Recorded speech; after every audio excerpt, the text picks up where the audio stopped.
Bienvenue dans les entrevues de Patoun. À la découverte d'un sculpteur sur bois, tel est le thème de ce jour. J'ai le plaisir d'accueillir Jérémy Pascouot dans cette entrevue de Patoun. Bonjour Jérémy. Bonjour, ça va Patricia? Ça va, je te remercie de venir dans cette entrevue de Patoun, d'avoir pris un petit temps pour discuter avec nous. C'est gentil à toi de m'avoir invité. Jérémy, qui est Jérémy Pascouot?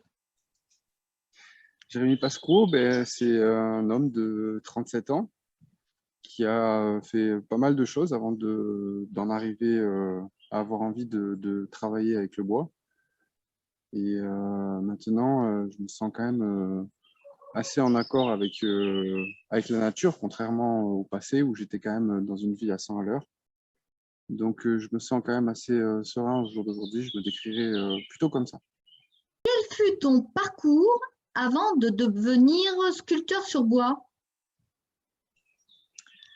Alors moi, de métier, j'étais cuisinier. Et donc, mon parcours était assez mouvementé. J'ai quand même pas mal bougé en faisant des saisons par rapport à mon métier. Du coup, j'ai jamais trop eu le temps de me poser, d'avoir le temps de réfléchir un petit peu à ce que j'étais et à ce que j'aimais. Et du coup, c'est vrai que c'était un peu à 100 à l'heure jusqu'à ce que je rencontre ma femme qui m'a aidé justement à pouvoir apprendre à prendre du temps pour moi. Alors, j'allais te demander qu'est-ce qui t'a décidé de passer à l'acte? Qu'est-ce qui m'a décidé? Alors, ça n'a pas été réellement une décision. En fait, c'est quelque chose qui est venu complètement naturellement avec ma femme, justement. Donc, un jour où on fendait du bois, elle a trouvé un morceau de bois qui lui inspirait la vue d'un éléphant. Et de là, pour lui faire plaisir, je lui ai proposé de ramener le morceau de bois à la maison le soir. Et avec un couteau qui traînait, j'ai commencé un petit peu à essayer de donner forme à ce morceau de bois. Et il se trouve que maintenant, ce morceau de bois, il est verni et il y a une bougie sur le dos de l'éléphant. Il est chez ma belle-mère. Voilà. Donc, c'est quelque chose qui s'est fait vraiment simplement. Dans quel univers t'inscris-tu? Un univers assez naturel, un univers assez simple, je dirais. Voilà, moi, j'aime pas trop les. J'aime bien quand les choses sont simples et naturelles. Voilà, c'est assez clair et précis. J'aime quand c'est simple. Voilà. Pendant ton cheminement, as-tu fait des rencontres importantes qui t'ont encouragé en ce sens? Ah oui, complètement. Oui, oui. Une magnifique d'ailleurs. Quand j'ai commencé à vouloir un petit peu diffuser ce que je faisais, j'ai eu ma toute première demande d'une personne qui s'appelle Véronique et qui m'a vraiment surprise par comment dire, l'intérêt qu'elle portait à ce que je faisais. Et elle m'a beaucoup aidé à croire en tout ça et à vouloir le développer. Je vois quelques-unes de tes œuvres en arrière-plan. Est-ce que tu peux nous les présenter? Oui, bien sûr. Alors, j'en ai pris quelques-unes. J'ai pris on va dire, ma plus belle réussite à ce jour, celle que j'ai faite pour ma fille. Donc, un petit fauteuil, pareil, c'est parti d'un gros morceau de bois. Je ne savais pas réellement quoi en faire. Et puis, je voyais ma fille qui tournait autour. Donc, du coup, j'ai fini par me dire que ça serait un fauteuil pour elle. Donc, j'ai mis du temps à le réaliser. Ça ne s'est pas fait comme ça. J'ai laissé passer du temps entre chaque fois où je l'ai travaillé. Mais du coup, bon, voilà, je suis assez fier de ça. Et puis, elle se l'aime beaucoup. Donc, voilà, c'est vraiment un fauteuil que j'apprécie particulièrement. Ensuite, il y a eu ce présentoir, du moins ce qui aurait dû être un présentoir, sur lequel j'ai voulu graver une femme en arbre de vie. Et du coup, je l'ai trouvé assez jolie à mon goût. Et au final, j'ai pas voulu le terminer en tant que présentoir, j'ai vraiment voulu le laisser de cette manière. Et puis après, je me suis laissé un petit peu aller à faire des personnages, différentes envies, différentes idées. Voilà, je ne sais pas réellement si on pourrait appeler ça des druides, mais dans l'idée, j'ai envie de donner vie avec ces petits personnages. En tous les cas, c'est superbe ce que tu fais, Jérémy, tu as beaucoup de talent. C'est gentil, merci. Dis-moi voir, Jérémy, est-ce que tu as d'autres projets dans les tuyaux? Alors, d'autres projets, j'en ai, oui, que j'aimerais effectivement réaliser. Donc, j'aimerais déjà diffuser ces pièces au plus grand nombre. Le projet, ça serait de satisfaire les gens déjà rien qu'en les voyant. Et puis, pourquoi pas essayer de développer quelque chose, toujours sur le principe de pièces uniques, parce qu'en réalité, comme à chaque fois, je me laisse un petit peu emporter dans ce que je fais, je ne serais pas réellement capable ni de faire du travail à la chaîne ou de refaire les mêmes pièces. On peut aller dans la même idée, mais voilà, je ne pourrais pas refaire la même. Donc, dans les tuyaux, s'il y avait quelque chose, ça serait vraiment m'outiller de manière à répondre à toutes les demandes, en sachant qu'il n'y a rien qui me freine. Bien au contraire, j'aime beaucoup réaliser les demandes des gens, quelles qu'elles soient. Et imaginons que quelqu'un te commande une pancarte avec le nom de sa maison. C'est envisageable si elle habite à Paris, par exemple, puisque toi, tu es dans le Tout à sud. fait. Tout à fait, oui, oui. Donc, j'ai déjà envoyé plusieurs pièces par la poste en colis. Et il se trouve que ben, justement, tu me parles de ça, mon oncle a fait construire sa maison, ben là, elle s'est finie il n'y a pas très longtemps. Et donc, quand il a vu ce que je faisais, il m'a demandé si j'étais capable de lui faire justement une pancarte, enfin du moins une pancarte, de lui faire quelque chose en bois pour mettre sur sa façade. Donc, lui, il a voulu appeler sa maison Nidouillé. Donc, je ne l'ai pas prise avec moi, la pièce, mais effectivement, je lui ai réalisé avec le cœur d'un bois et deux oiseaux sur les côtés. J'ai écrit Nidouillé gravé comme ça en plein milieu, avec la croix basque qui le représentait à lui et la croix occitane qui représentait sa femme. Voilà. Donc tout à fait, oui, oui. Chaque demande est un challenge pour moi et c'est vraiment un pur plaisir déjà que les gens portent de l'intérêt à ce que je fais et encore plus de pouvoir réaliser leurs demandes. C'est vraiment ça c'est mon moteur, quoi. Voilà, Oui, j'aime beaucoup ça. ça te porte Ouais, dans ton projet. ouais, ouais, complètement. Est-ce que tu aurais une anecdote amusante à nous raconter? Une anecdote. C'est quand j'ai eu fait ce premier éléphant-là, j'ai un ami qui m'avait demandé de lui faire un petit chat, donc je lui avais réalisé.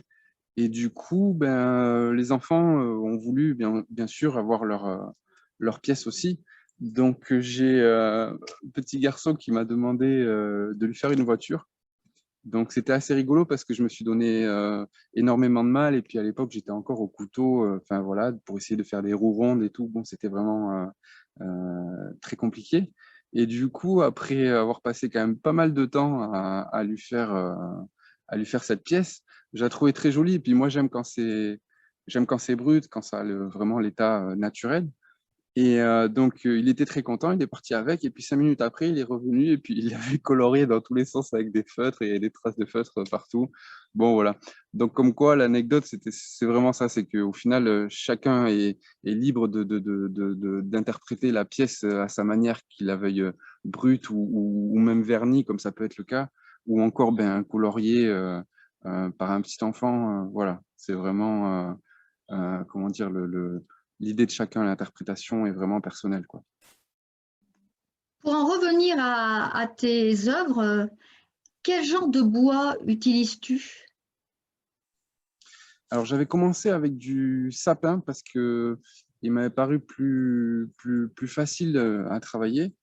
Et puis, en fait, il s'est avéré que les pièces ont- ont beaucoup travaillé et donc, au final, c'était moins joli. Il y en a qui se fendaient, tout ça. Donc, ça gâchait un petit peu, même s'il y a cet aspect naturel, ça gâchait un petit peu le visuel. Donc, du coup, je me suis mis à travailler sur le chêne. Et il m'arrive aussi de faire sur du châtaignier en fonction des demandes et du morceau que j'ai besoin de choisir. Mais de manière générale, sinon, on est vraiment sur du chêne. Hormis la sculpture, est-ce que tu as une autre passion? Ma passion à moi, c'est vraiment la famille, la nature, voilà, le temps, les gens.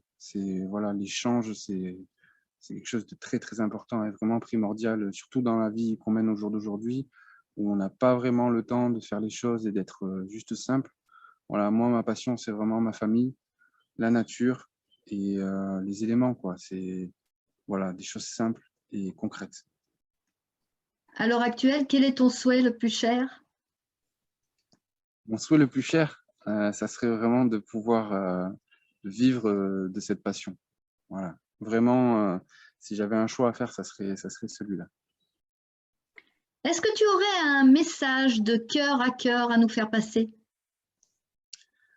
J'ai un petit message, effectivement, c'est-à-dire que quand on voit mon parcours ou comme j'en parlais tout à l'heure, j'ai une vie un petit peu à 100 à l'heure jusqu'au jour où j'ai rencontré ma femme qui m'a appris à prendre du temps pour penser et pour juste voir ce que j'avais envie et ce que j'aimais. Le message, ça serait celui-là, ça serait d'arriver à se donner un petit peu de temps à soi-même pour vraiment essayer de cerner qui on est et ce qu'on aime. Je sais que c'est pas évident, mais c'est un travail qui est quand même très important, moi, au jour d'aujourd'hui. Depuis que je touche le bois et que je vis plus calmement, je suis vraiment quelqu'un d'autre. Je suis vraiment plus serein, je me sens vraiment mieux dans ma peau. Donc, vraiment, le message, c'est celui-là. Écoutons-nous et laissons-nous un petit peu de temps pour faire les choses. Est-ce que tu as des actualités à nous communiquer?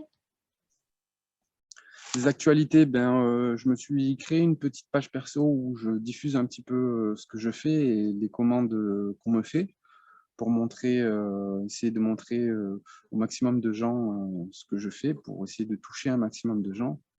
Et après, ben, les actualités, c'est que je vais comment dire, je vais essayer de partir dans des choses, sortir un petit peu de ma zone de confort, de ce que je fais jusqu'à maintenant, parce que j'ai des demandes auxquelles je me vois mal refuser, pour lesquelles je vais être obligé de sortir de cette zone. Et donc, l'actualité, c'est que il va y avoir de nouvelles pièces qui vont tourner sur ma page perso, et ce sera un petit peu différent de ce que je fais jusqu'à maintenant. Comment on fait pour te joindre? Et bien voilà, du coup, j'ai créé une page perso, ça s'appelle Les Créations de Jérém, tout simplement, voilà, toujours en simplicité, sur Facebook. Après, je suis joignable aussi bon, ben, par téléphone, par mail, c'est précisé sur ma page perso. Mais pour l'instant, effectivement, j'ai pas de site internet, c'est vraiment une page perso qui s'appelle Les Créations de Jérém. Jérémy, cette entrevue touche bientôt à sa fin. Je souhaite t'exprimer ma gratitude pour cette interview bienveillante en te dédicaçant cette citation d'Olivier Delahaye. La sculpture, comme tous les arts, est une voie royale pour connaître le monde et en percer les secrets. Qu'est-ce que ça t'inspire? Mais ça m'inspire un petit peu ce que j'ai essayé de décrire tout à l'heure. On est dans quelque chose de... Alors peut-être qu'effectivement, le fait d'avoir commencé à travailler le bois, ça a pu me mettre dans cette dynamique, mais on est vraiment dans l'idée d'essayer de prendre du temps pour soi, pour essayer vraiment de... Quand on pense à percer les secrets, bon voilà, percer les secrets de la vie, au final, pour moi, on est un petit peu dans ça. C'est vraiment essayer de se trouver, d'être soi-même et d'aller et de faire des choses qui nous parlent, dans lesquelles on se sente bien. Moi, je sais que quand j'ai un petit coup de nerf avec mon travail, ben, je descends au garage, je vais dans mon atelier, je regarde mes pièces, je me dis, ah ben, tiens, pourquoi j'essaierais pas de faire un petit peu quelque chose sur celle-ci ou sur celle-là? Et de suite, ça m'apaise, je pars dans un autre, dans une autre dynamique et du coup, ça me fait du bien. Et j'ai trouvé vraiment cette sérénité grâce à ça. Et du coup, ça serait vraiment l'idée de pouvoir percer. Percer, ce serait tout simplement de se donner du temps pour vraiment aller là où on veut. Allez. Question subsidiaire, Jérémy. Comment as-tu vécu cette interview?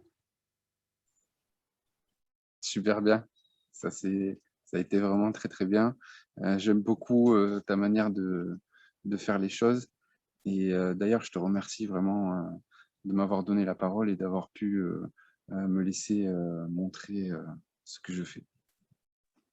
Merci à toi, Jérémy. Je te souhaite une très, très belle route. C'est très gentil, Patricia. Merci beaucoup. À bientôt, Jérémy. À bientôt. Merci. Au revoir.